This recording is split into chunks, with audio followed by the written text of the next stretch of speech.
Hello, good morning, or good afternoon, or good evening, whenever you are watching this. It is a Wednesday afternoon, ladies, and time for another live Wednesday webinar here in the Fit Over 40 group on both the YouTube channel and in our private Facebook group. And of course, on the website, I'm Julie Hodge, owner of Fitness Over 40 and a certified personal trainer, certified nutrition coach, and hormone-based fitness specialist. I specialize in helping women who are finding that what used to work is no longer working improve their health and fitness through perimenopause and beyond. So I have a very special webinar presentation today for you ladies, and it is all about hormone imbalance in your health. This is, of course, what I specialize in: fitness programs, nutrition programs, well-being programs for women who are in that approaching or over 40 age range and starting to find things are shifting. So today I will be presenting a special presentation here for you, women's hormone imbalance in your health, part of my Wednesday live webinar series. So if you are watching this live, let me know where it is that you're watching from. I'd love to know who's watching with me. Just give me a wave or say hello. And if you're watching on the replay, as always, I just ask that you please drop the word replay in the comments so that I know that you've watched it. And of course, at any point in time, if you have any questions, please, by all means, put your questions in the comments section as well, and I would be happy to answer those for you. So I'm just going to get into the page here, make sure that I am, in fact, streaming live into our Fit Over 40 group, and I sure am. Awesome. Here we go. So if you are watching me live today, guys, please say live or give me a wave. So we are going to be talking about a lot of information today, whether you're live or on the replay. So feel free to grab yourself a notebook, grab yourself a pen or a pencil, and make notes as you want. We're going to be talking today about the roots of hormone imbalance. If you've been experiencing difficult periods, hot flashes, weight gain, low energy, insomnia, low libido, thinning hair, crepey skin, not seeing the results of your workouts, whatever it might be, grab a pen, grab a notebook, take notes. Let's dive in, okay? So I personally discovered what happens with hormone imbalance in my mid-40s, about a year or two after my daughter was born. She was born when I was 43. Many of you have heard this story. If you haven't, all of a sudden it seemed like the world crashed and burned around me. I had tanking energy.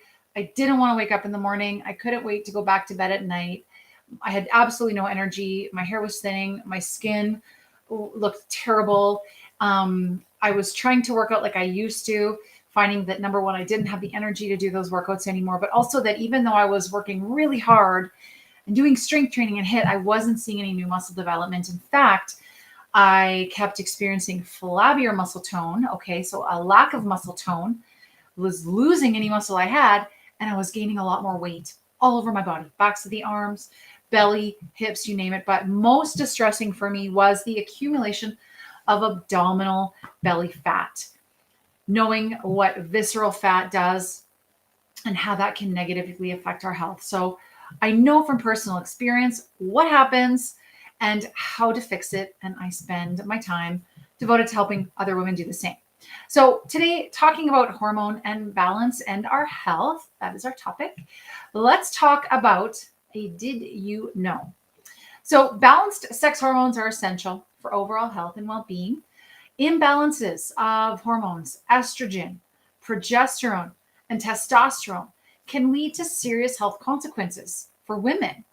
Conditions caused by hormone imbalances like polycystic ovarian syndrome, or PCOS for short, which many of you might experience or be familiar with, estrogen dominance, and exaggerated symptoms of menopause are common today.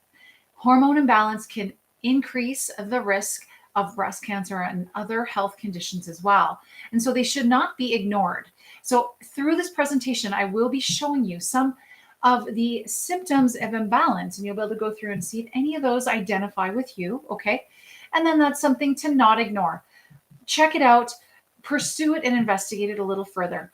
Hormone imbalance also affects our mental well-being. So it can cause mood swings, that irritability, the anger, okay, again, I mentioned earlier, low sex drive, even anxiety.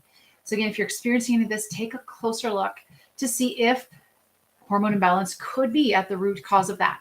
So balanced sex hormones, and of course all hormones for that matter, are the key to a happy and healthy life. And I'll just add a caveat here that particularly in perimenopause, hormones run the show. Okay. It's not the calories that run the show. It's not how long you work out. It is your hormones. You cannot outrun your hormones. You cannot out diet your hormones. You cannot outwork out your hormones. And if you're jumping from quick fix to quick fix, chances are you're going to be, if not now, then in the future, experiencing even more of that imbalance. So if you're watching me live, let me know, say hello, give me a wave, something. If you're watching on the replay, please type replay there in below. I'd love to know who it is that's watching live with me. Okay, so let's move on. So if you didn't know that, you do now. So here are some of those signs of hormonal imbalance. So just have a run through. It looks like we've got about 25 different signs. Absent periods, okay? Allergies, anxiety, autoimmune disorders or disease, body aches and pains, difficult periods, difficulty conceiving. This can be a big one. Endometriosis, okay? The lineup of the endometrial lining is so thick. We've got estrogen dominance, feeling exhausted all the time. That was a biggie for me. Fibroids or cysts. I also experienced that. Hot flashes and or night sweats, insomnia, all signs of imbalance, irregular periods, joint pain, burning along the Achilles tendon under your ankles. That was a sign for me. Low sex drive, miscarriages, mood swings, PCOS, resistant weight. So this is your inability to seem to shift or lose any of that weight gain, particularly around your abdominal area, no matter what you do. Skin issues, tender breasts, thinning hair, hair loss or excess hair, thyroid disease, water retention, weight gain, like I mentioned, especially belly, hips, and thighs, all signs. So go through, check off how many of these can you relate to. If none, great.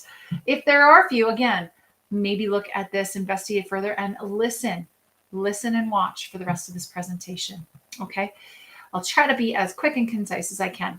So firstly, we're going to talk about estrogen dominance. If you've watched any of my videos, I've spoken about estrogen dominance quite often. There's a misconception that I'm trying to bust through, that is that when you're in perimenopause and menopause, your estrogen tanks. Well, not necessarily, not in perimenopause. In fact, a lot of women I help are on the opposite end. They have dominant estrogen. Their estrogen levels are very high. Progesterone levels are very low, not necessarily always low estrogen. Okay. So while there are many hormone imbalances that can happen, I'm going to talk about the estrogen dominance here for a minute. It's one of the most common imbalances that women experience. It's one of the main female reproductive hormones, as you probably know. Estrogen is an essential hormone that plays a vital role in our overall female reproductive health. It's estrogen what makes a girl, essentially. However, estrogen is not the only important reproductive hormone. Other hormones like progesterone are required for good health too. So when these hormones are not in the right balance, estrogen dominance can follow. And of course, talking just about the dominance here. Estrogen dominance affects both young and middle-aged women. So women in my age range, maybe your age range, and it's prevalent during perimenopause. And like I just mentioned, a lot of the women I work with seeing estrogen dominance rather than estrogen reduction. So despite what you've heard, perimenopause is generally associated with more erratic levels of this and not with declining estrogen. That generally comes once we're through perimenopause and in full out menopause. That's when we see that estrogen start to usually really decline. Estrogen dominance is also involved in conditions such as PCOS and endometriosis, and it can drive many symptoms. Think back to that big list of 25 symptoms 2 slides back. All right. So signs of estrogen dominance. So we're going to go through these. Low sex drive, low energy levels, mood swings, difficulty sleeping, headaches or migraines, anxiety, feelings of depression, irregular or abnormally fast or slow heart rate, weight gain, allergy symptoms, hot flashes, hair thinning, vaginal dryness, fibrocystic breasts, digestive issues like constipation and or bloating. How many of these might you have? Ladies, I will say that not always. I am not here to determine, diagnose, or give you any sort of medical advice, but quite often, much of the things we experience in this perimenopausal stage of our life can be drawn back to estrogen dominance. These symptoms can be a sign of that and can be supported, helped, even reversed by some very specific changes to your health, to your nutrition, to what you eat and don't eat, and to how you work out and how you don't work out. Okay, so let's move on. So after having said all of that, what's a girl to do? What do we do, ladies? Well, if you suspect that you've become estrogen dominant, number one, you can ask your doctor or your naturopath or your functional doctor to test both estrogen and progesterone levels. Okay, most doctors don't routinely offer hormone testing. So advocate for yourself, ask for it, or better yet, see your naturopath, your functional medical specialist, your medical doctor, and get a Dutch test.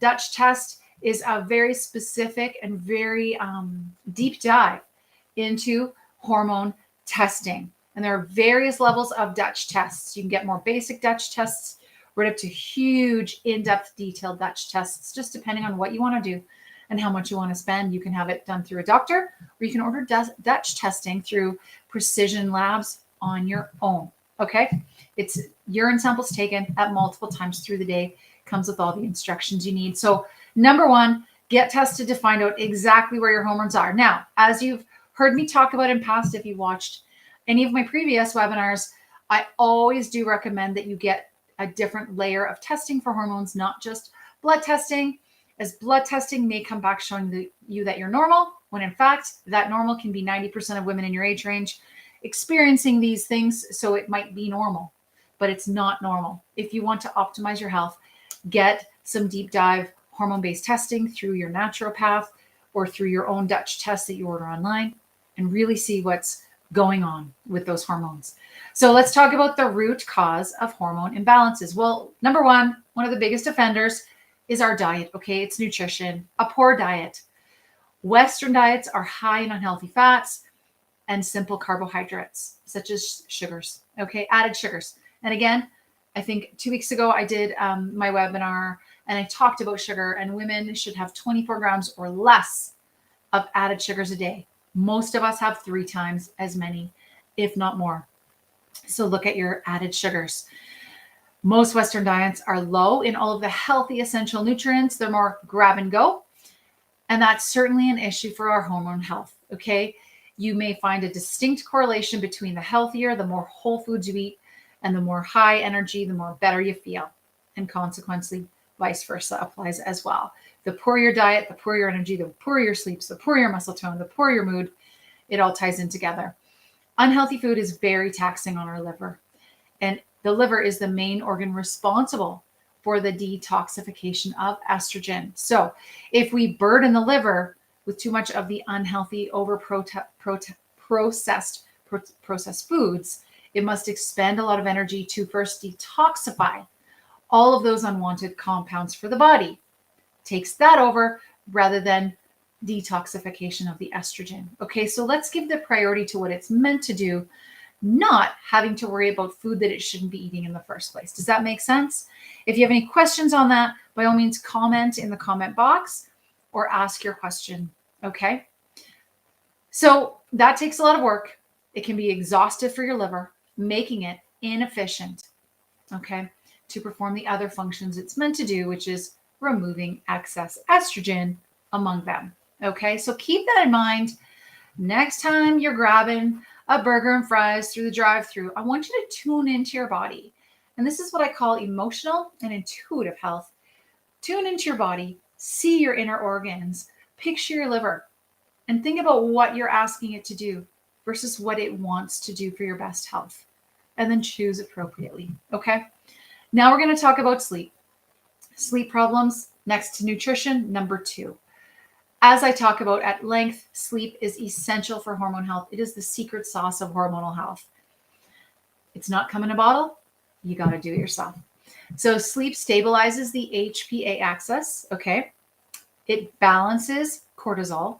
It improves insulin sensitivity. We want to become insulin sensitive. We don't want to be insulin resistant. Being insulin sensitive means we are allowing insulin to do its job properly. When we become resistant to insulin, that is when some other issues, problems start to occur, like pre-diabetic conditions or even diabetes. Okay.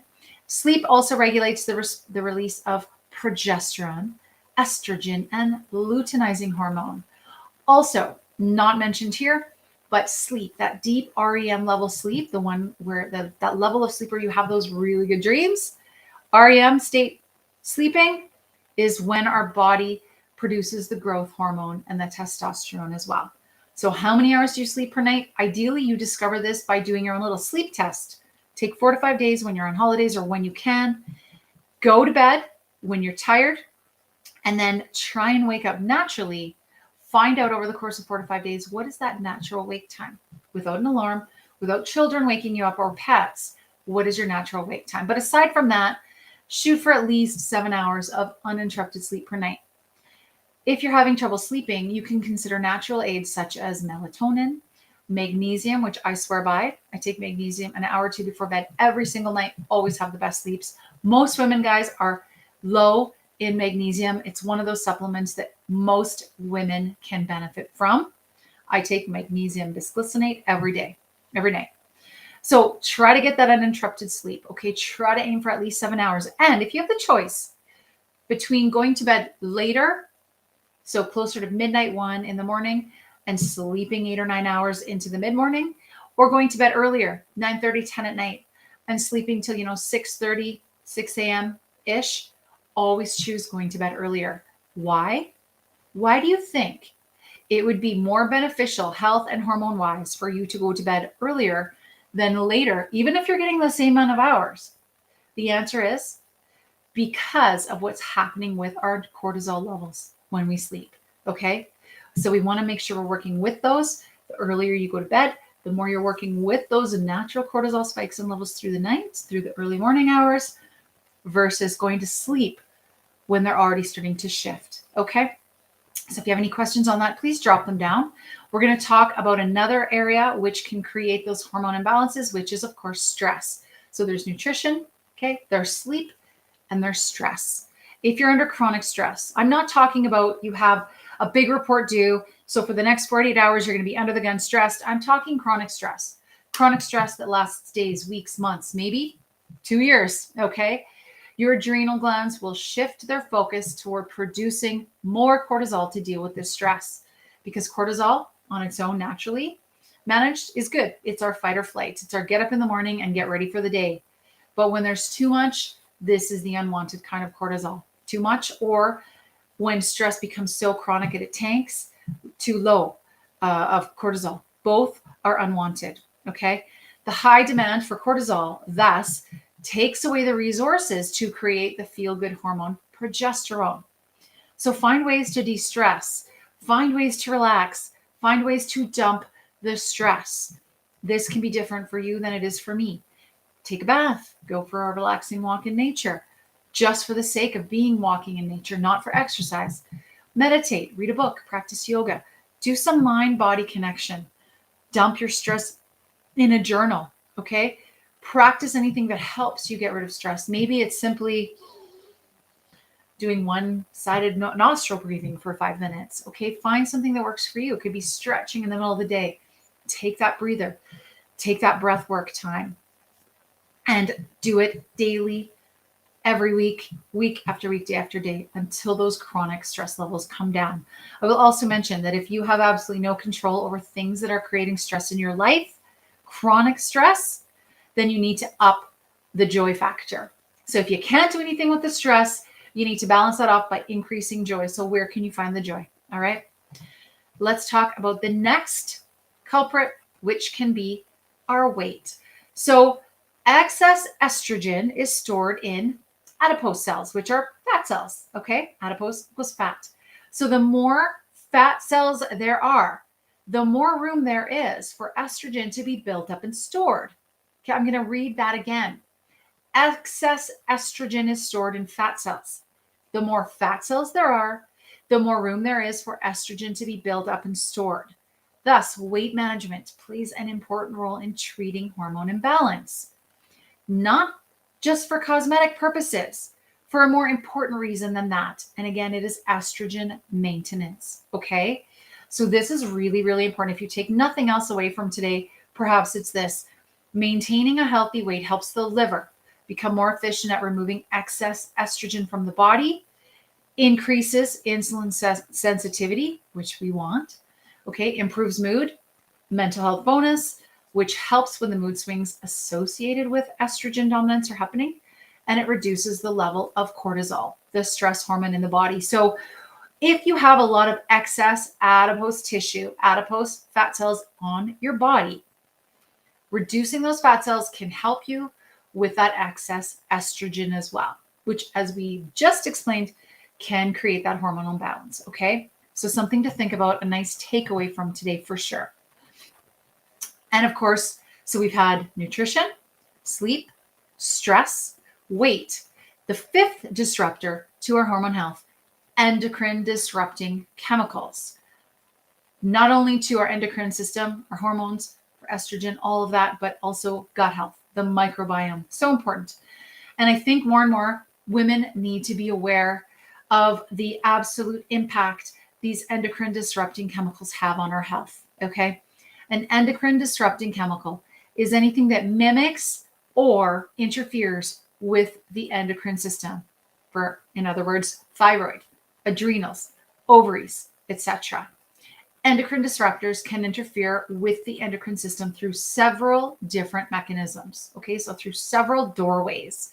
Some endocrine disruptors can bind to the hormone receptors, causing hormone chaos. Endocrine disruptors are all around us. Okay, they're in cleaning products. They can be in some of the, well, I have a glass for my water. FYI, drink your water out of a glass container. They can be in anything from the containers we use and then put in the microwave or put in the dishwasher with chemicals in them that can leach into our food and drink. They're in the cleaning products. They're in personal care items, in beauty care products, even in drinking water. I'll pick on tampons. Please, ladies, don't buy scented tampons. Ask yourself. And if you don't, congrats. If you do, this is for you. What is that scented with? Do you think that's a natural scent or a synthetic scent? You're sticking that, sorry for the visual, sticking that synthetic scent, an endocrine disruptor, okay? Synthetic chemical up your very personal, very private, very sensitive vaginal canal, okay? So think about these things. Switch to things that are less disruptive, more natural products, okay, that are not so synthetically based with chemicals, okay?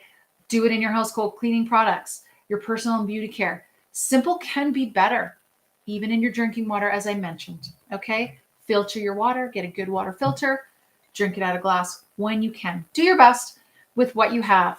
Make the changes where you can, and those little changes can add up to big changes overall with your health, okay? So just being aware of exposure, then you can learn where you actually can start to reduce your exposure. So those are those top 5 offenders. Let's also talk about gut issues. And I'm going to say that gut issues can often also be a result of the sleep, the stress, the weight, the nutrition, and the endocrine disruptors, okay? So the gut hormone relationship, basically your microbiome, we have 2 brains. One's here. Your other brain, perhaps the more important brain, is in your guts, the microbiome. Okay, more and more research proving this day by day, week by week. Probably you've heard about gut health. It's really huge. The education around how important this is catching on more and more, which I love to see. So when it comes to total health, you cannot ignore the importance of the gut. Okay, the gut hormone relationship is maybe the most overlooked aspect of hormone health, but shouldn't be. Without a healthy gut, you won't get far balancing your hormones. This is why generally when we look at improving hormone health, we always look at what are you eating?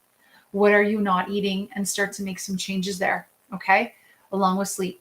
Exciting science, like I mentioned, has shown incredible connections between your microbiome. So that is the network of bacteria in your gut and throughout your body, and your hormone health. Very, very powerful, okay? So taking good care of your gut is key to avoiding common health concerns and promoting excellent health, energy, and vitality. And I'll tell you the simplest way to start showing your gut a little more love, ladies, getting rid of the sugar.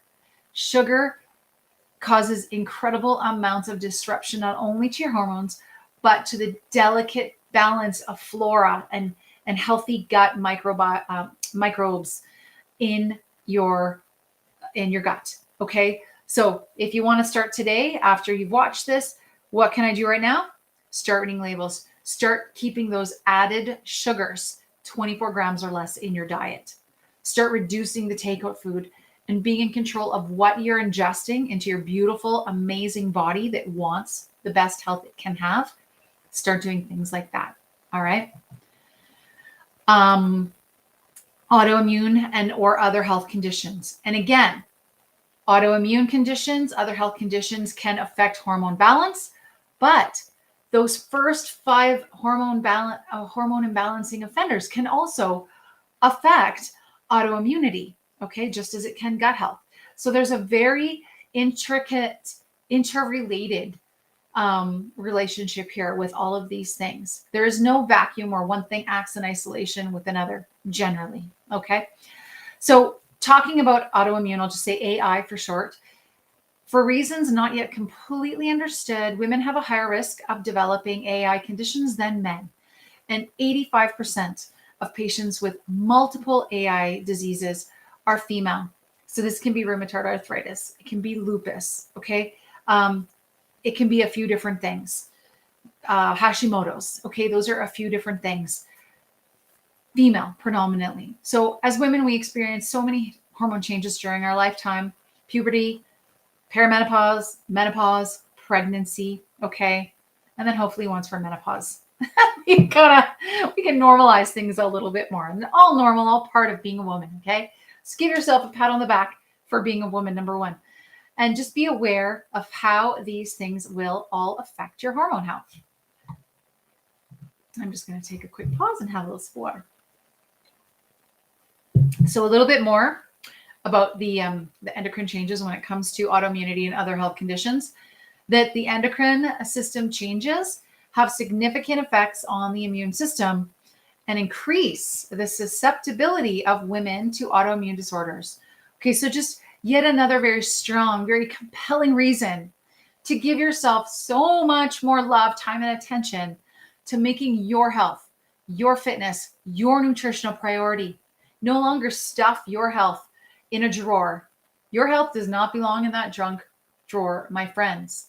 To be the best mom, partner, manager, employee, neighbor, wife, whatever it is, your health is your priority, okay? So pre-existing autoimmune or other health conditions themselves influence the endocrine system and can result in endocrine disruptions that lead to hormone imbalance. Okay, so it's like a seesaw. Sleep, stress, food, extra weight gain in the form of extra adipose cells, right? Fatty tissue can affect the autoimmune, but yet the autoimmune can also affect those things in your health. So all interconnected. So I believe this is the last thing.